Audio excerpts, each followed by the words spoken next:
Siku ya tarehe 9 Aprili 2026, jeshi la polisi mkoa wa Mwanza limewashikilia watu wawili ambao ni Ambrose Anthony Msafiri mwenye umri wa miaka 18, yeye ni mfanyabiashara na mkazi wa kijiji cha Nyangomango wilaya ya Misungwi, pamoja na Emmanuel Pereus Kagero mwenye umri wa miaka 18 ambaye ni mlinzi wa kampuni ya Wilder na mkazi wa Mji Mwema wilaya ya Ilemela, kwa tuhuma za kutoa taarifa za uongo na kusababisha taharuki katika jamii, ambapo mnamo tarehe 6 Aprili 2026 majira ya saa 2 kamili usiku katika kitongoji cha Kaseni kijiji cha Nyangomango wilaya ya Misungwi, kijana mmoja ambaye yeye anaitwa Ambrose Anthony Msafiri alitoa taarifa kituo cha polisi cha Misungwi kwa njia ya simu kuwa ameguswa begani na mtu aliyefahamika kwa jina la Martin Mbago mwenye umri wa miaka 23, mfanyabiashara na mkazi wa Kigamboni, Dar es Salaam, na kusababisha kupotea kwa sehemu zake za siri. Watu hao wameshikiliwa kwa tuhuma za kutoa taarifa za uongo na kusababisha taharuki katika jamii. Matukio hayo ni kwamba mnamo tarehe 6 mwezi wa 4 mwaka huu, ilikuwa ni majira ya saa 2 za usiku huko katika kitongoji cha Kaseni kijiji cha Nyangomango wilaya ya Misungwi, kuna kijana mmoja ambaye anaitwa Ambrose Anthony Msafiri. Huyu alitoa taarifa kituo cha polisi cha Misungwi kuwa alikutana na mtu ambaye alimgusa kwenye bega, na kwamba baada ya tukio hilo la kuguswa kwenye bega na mtu huyo ambaye ni mfanyabiashara na mkazi wa hapo Misungwi, lakini wakati mwingine anafanya shughuli zake Kigamboni, Dar es Salaam, ilimsababishia kupotea kwa sehemu zake za siri. Taarifa hiyo iliibua taharuki miongoni mwa wananchi waliokuwa katika eneo hilo, na mara baada ya taarifa hizo kufika katika kituo cha polisi, jeshi la polisi walifika mara moja kwenye eneo la tukio na kuanza uchunguzi kwa kuwahoji watu mbalimbali, ikiwa ni pamoja na kumkamata huyo mtuhumiwa kwa mahojiano zaidi. Hata hivyo, mtoa taarifa alichukuliwa kwa ajili ya kuhojiwa pia na kufanyiwa uchunguzi wa kitaalamu, ambapo uchunguzi ulionyesha kuwa sehemu zake za siri zilikuwa katika hali yake ya kawaida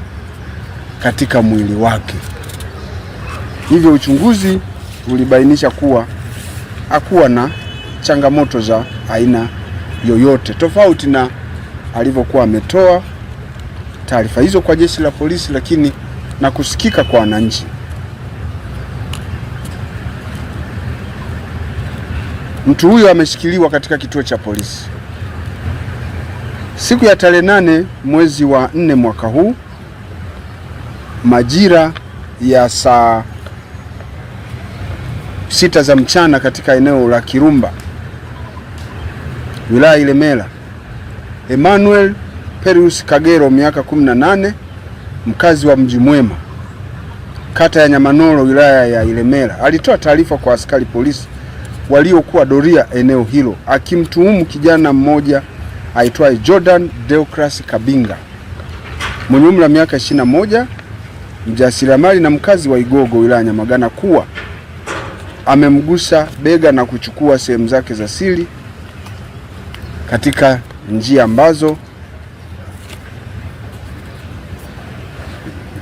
za kumshika bega na kuleta hiyo taharuki. Kutokana na madai hayo, askari wetu waliokuwa doria pia walifika wakamchukua huyo mlalamikaji na kwenda naye kituo cha polisi kwa ajili ya mahojiano zaidi, ambapo baada ya uchunguzi wa kitabibu kufanyika, ilibainika kuwa mtoa taarifa huyo Emmanuel hakuwa na tatizo lolote katika sehemu zake za siri na zilikuwepo kama kawaida. Hawa watu wote wawili imebainika kwamba walitoa taarifa za uongo hivyo wameshikiliwa na jeshi la polisi kwa mahojiano zaidi. Kutokana na matukio hayo mawili, watuhumiwa hao wanahojiwa na taratibu za kiuchunguzi zitakapokamilika watafikishwa mahakamani. Jeshi la polisi hata hivyo linatoa wito kwa wananchi kuacha mara moja tabia za kusambaza uvumi na usiokuwa na uthibitisho wa aina yoyote. Vitendo hivyo vinaweza vikasababisha taharuki miongoni mwa jamii, inaweza kusababisha kuvurugwa kwa amani ndani ya jamii na kuhatarisha maisha ya watu wasiokuwa na hatia, wale waliosingiziwa kwa uzushi huo, na kuhatarishia usalama wa maisha yao. Hivyo jeshi la polisi linaomba wananchi kuacha tabia hizo, kwani kufanya hivyo ni kosa na wanaweza kuchukuliwa hatua za kisheria. Hata hivyo,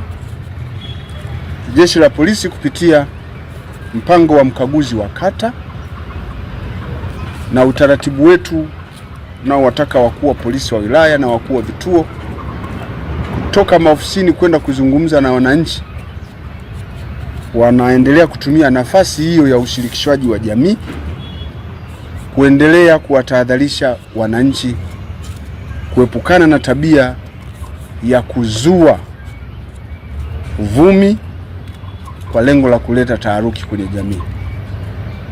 Kazi ambayo inaendelea kufanyika vizuri katika kata zote, tarafa na kwenye wilaya zote kuelimisha jamii yetu. Lakini kwa kutumia nafasi hii, mimi kamanda wa polisi wa mkoa nazidi kusisitiza